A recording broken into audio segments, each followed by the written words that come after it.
నమస్తే, welcome to our channel. నేను మీ పద్మావతి. ఈరోజు మనతో పాటు ప్రముఖ ఆధ్యాత్మికవేత్త మరియు ఆస్ట్రాలజర్ గణపతి దత్త ఉపాసకులు మురళీధర్ శర్మ గారు ఉన్నారు. మరి ఆయనతో మాట్లాడి హోలీకి సంబంధించిన విశేషాలన్నిటినీ కూడా తెలుసుకునే ప్రయత్నం చేద్దాం. మరి మీరు కూడా చూసేయండి. నమస్కారం గురువు గారు. మహాదేవ శ్రీమాత్రే నమః. గురువు గారు, మార్చి 14వ తేదీన హోలీ అంటున్నారు. ఇంకో రకంగా చూస్తే మార్చి 15వ తేదీన అంటున్నారు. అసలు 14వ తేదీని చేసుకోవాలా, 15వ తేదీని చేసుకోవాలా? ఇంకోటి వచ్చేసి అదే రోజున మనకి చంద్రగ్రహణం అంటున్నారు. దాంట్లోనే భద్రనీడలు అంటున్నారు. అసలు భద్రనీడలు అంటే ఏ సమయంలో వస్తుంది? ఆ చంద్రగ్రహణం అనేది మనకి కూడా ఉందా? అంటే మనం దాని నియమాలను పాటించుకోవాలంటారా, లేకుంటే అవసరం లేదు అంటారా? అన్నిటికన్నా మరి ముఖ్యంగా చూసుకుంటే గనక ఈ చంద్రగ్రహణం వల్ల ఏ ఏ రాశుల వారికి ఎఫెక్ట్ అవ్వబోతుంది, తగు జాగ్రత్తలు ఏం తీసుకోవాలంటారు? తప్పకుండా అమ్మా. ముందుగా ప్రేక్షకులకు, ఇక్కడ సబ్స్క్రైబర్స్కు హోలీ పండుగ శుభ ఆశీస్సులు.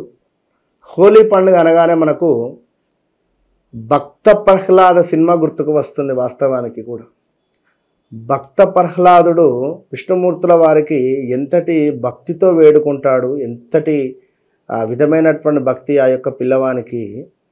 సో అలాంటి భక్త ప్రహ్లాదుని యొక్క జననము, హిరణ్యకశ్యపునికి సంబంధించినటువంటి రాక్షసుడు, అదేవిధంగా హోలిక అనేటువంటి వారి యొక్క కుమార్తె, ఇలాంటి ఎన్నో విషయాలతో సంబంధించినటువంటి హోలిక. అదేవిధంగా ఈ హోలీ అనేటువంటిది కూడా ఆ యొక్క రాక్షసుడు మరణించినటువంటి పరిస్థితి. అక్కడ భక్త ప్రహ్లాదుడు ఆ యొక్క చితిపై కూసున్నప్పటికీ కూడా తను కాలిపోడు. నీటిలో పోయి తిరిగి వస్తాడు, మంటలో పోయి తిరిగి వస్తాడు, సర్పంలో పోయి తిరిగి వస్తాడు. అలాంటి ఆ యొక్క విష్ణుమూర్తి యొక్క ప్రేమను పొందినటువంటి వ్యక్తి మన భక్త ప్రహ్లాదుడు.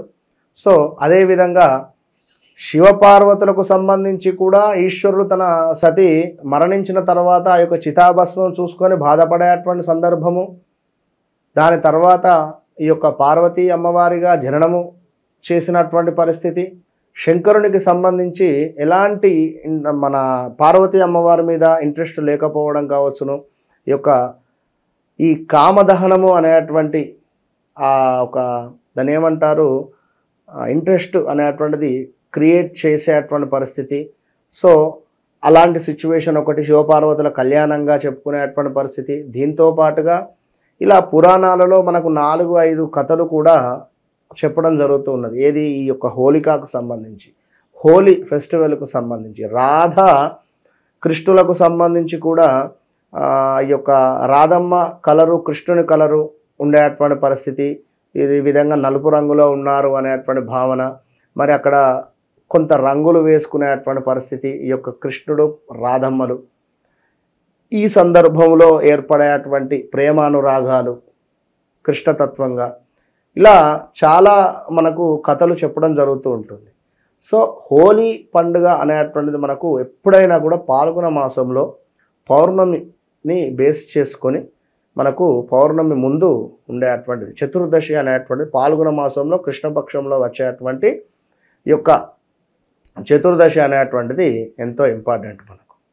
అయితే ఇక్కడ ముఖ్యంగా చూసుకుంటే మనకు 13వ తారీఖునే మనకు హోలికా దహనము. మార్చి 13 భద్రనీడ ఉదయం 10:35 నుంచి కూడా రాత్రి 11:25 వరకు కూడా చెప్పడం జరుగుతూ ఉన్నది. దీని తర్వాత మార్చి 14న రంగులతో హోలీ ఆడుకొని హోలీ ఫెస్టివల్ చేసుకోవాలి. హోలీ రోజున అంటే మనకు మార్చి 14న చంద్రగ్రహణము కూడా ఏర్పడబోతూ ఉన్నది. సో కొంత జాగ్రత్తగా ఉండాలి. ఇది ఏ ఏ రాశుల వారికి ఇబ్బందికరమైనటువంటి సంఘటనలు అంటే, ఈ యొక్క జాగ్రత్తగా కొన్ని రాశుల వారు వ్యక్తుల జీవితంలో చాలా జాగ్రత్తమైనటువంటి మార్పులు రాబోతున్నాయి.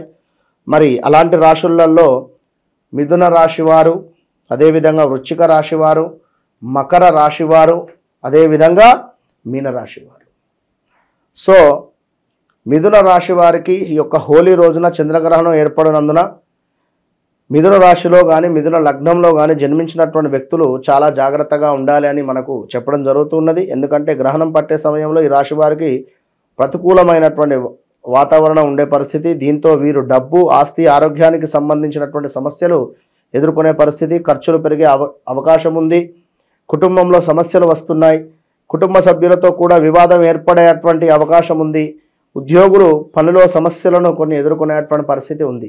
దీంతో పాటుగా వృశ్చిక రాశి వారికి, వృశ్చిక రాశిలో జన్మించినటువంటి వ్యక్తులకు చంద్రగ్రహణం వల్ల కొన్ని నష్టాలు ఎదుర్కొనేటువంటి పరిస్థితి ఉంది. కొత్తగా వ్యాపారాన్ని ప్రారంభించాలి అనుకునేటువంటి వారు వాయిదా వేసుకోవడం మంచిది. ఈ సమయంలో వ్యాపారంలో నష్టం జరిగేటువంటి అవకాశం ఉంది.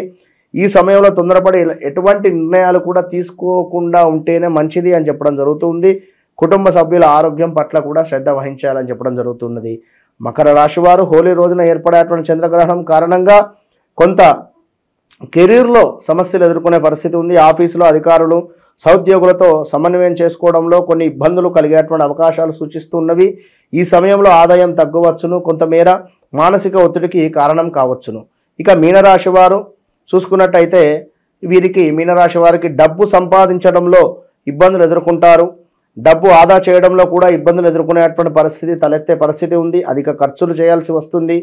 ఉద్యోగులకు పనిభారం పెరిగేటువంటి అవకాశం ఉంది. సో తప్పకుండా కూడా ఈ రాశుల వారు జాగ్రత్తగా ఉంటేనే మంచిది అని చెప్పడం జరుగుతున్నది. అయితే ముఖ్యమైనటువంటి విషయం ఏమిటి అంటే మన ఇండియాలో మాత్రం ఈ యొక్క చంద్రగ్రహణము అనేటువంటిది ఏర్పడడం లేదు అనేటువంటి విషయాన్ని కొంతమేర గమనించుకునేటువంటి ప్రయత్నం చేయండి. ముఖ్యంగా ఆస్ట్రేలియా కావచ్చును, ఈ యొక్క యూరప్ కావచ్చును, Africa, north and south America కావచ్చును, తప్పకుండా కూడా ఇందులో ఉండేటువంటి వారు ఈస్ట్ ఆసియా కావచ్చును, అట్లాంటిక్ కావచ్చును, ఇలాంటి ప్రదేశాలలో ఉండేటువంటి మన భారతీయులు కావచ్చును, లేదా ఈ యొక్క ఎవరైనా గర్భిణీ స్త్రీలు ఈ యొక్క ప్రదేశంలో ఉండేటువంటి వారు తగు జాగ్రత్తలు అయితే వహించండి.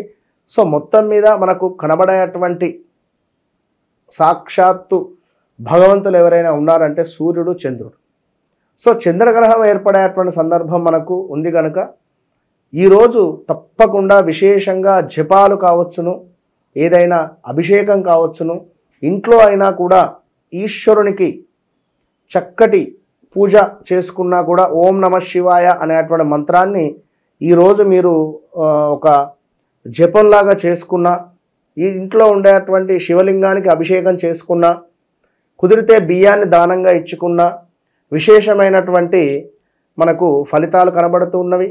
సో మనం చెప్పినటువంటి ఈ యొక్క రాశుల వారు ఎవరైతే ఉన్నారో మిథున రాశి, అదేవిధంగా వృశ్చిక రాశి, మకర రాశి, మీనరాశి వారు సో తప్పకుండా తగు జాగ్రత్తలు తీసుకోండి.